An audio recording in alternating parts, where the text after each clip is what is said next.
Hey, Morning Star. It's a big week for us sports fans, which I definitely admit to being. In addition to the Super Bowl, which is kind of like the biggest game of the year, the biggest television event of the year. I'm also going over to Columbia. Never seen a basketball game over there since I went to school there. Going to watch my number one rated undefeated Kentucky Wildcats take on the Mizzou Tigers on Saturday night. Going to get together with a few buddies and watch the UFC fight between Anderson Silva and Nick Diaz. I hope that isn't a sin for a Christian or pastor to do. They actually like one another. They really even hug after the pummeling they give one another. But listen, what struck my attention this past week is the fact that so often these days, it's not the match or the game that people are playing that's actually the focus of the attention, like it was when I was a kid. Today, it seems to be all about subplots and side stories and human interest profiles. I mean, take the Super Bowl, for example. Man, it takes like 4 hours to actually play a 60-minute game. Because the commercials now, right, they're as big as the game itself. And the halftime show, it's become like one of the biggest productions you'll ever see.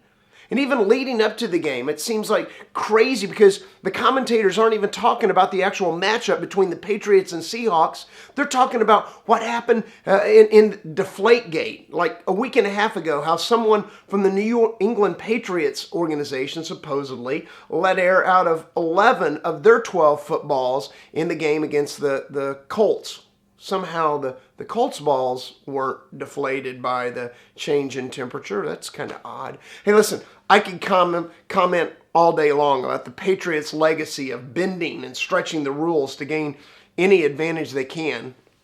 But the point I really want to make is how oftentimes we let the media and our peripheral matters in life distract us from the main things, from the things that are right in front of us. I mean, social media can sidetrack and sabotage us from giving our best at work or school.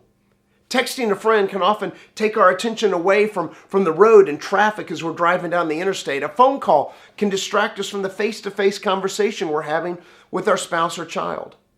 My wife, Dee Dee, recently gave a talk here at church to our moms, necks, and mops, where she shared that the word priorities in the plural is somewhat of an oxymoron, that word didn't even used to exist in the plural. There was just priority, the most important thing in your day, your week, your life. The word priority actually came into the English language in the 1400s and was singular. It meant the very first of prior thing. And it stayed singular for the next 500 years. Only in the 1900s did we pluralize the term and start talking about priorities. Logically, we reason that by changing the word somehow, we could bend reality, that we could have multiple first things. You know, I think it's worth exploring the idea of our first thing.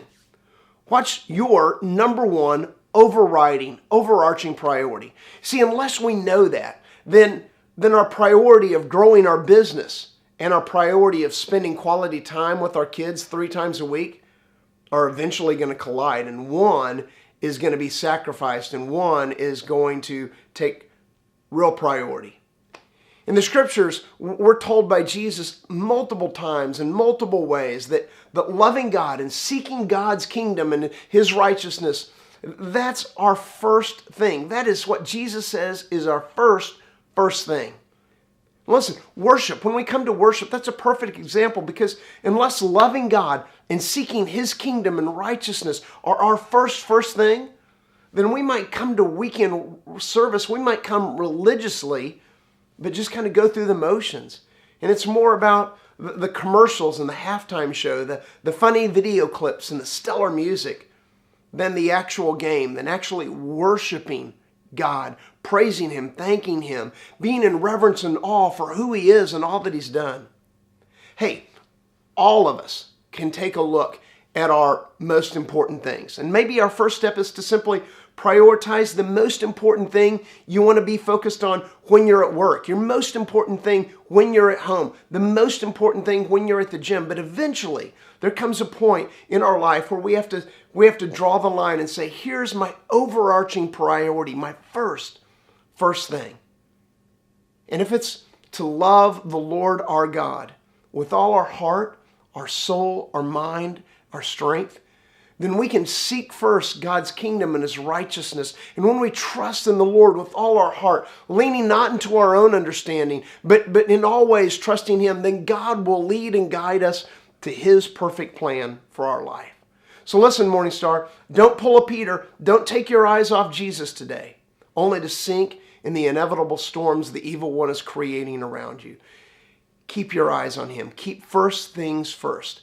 Be in love with Him. Be the church. And I'll see you in worship this weekend. God bless you.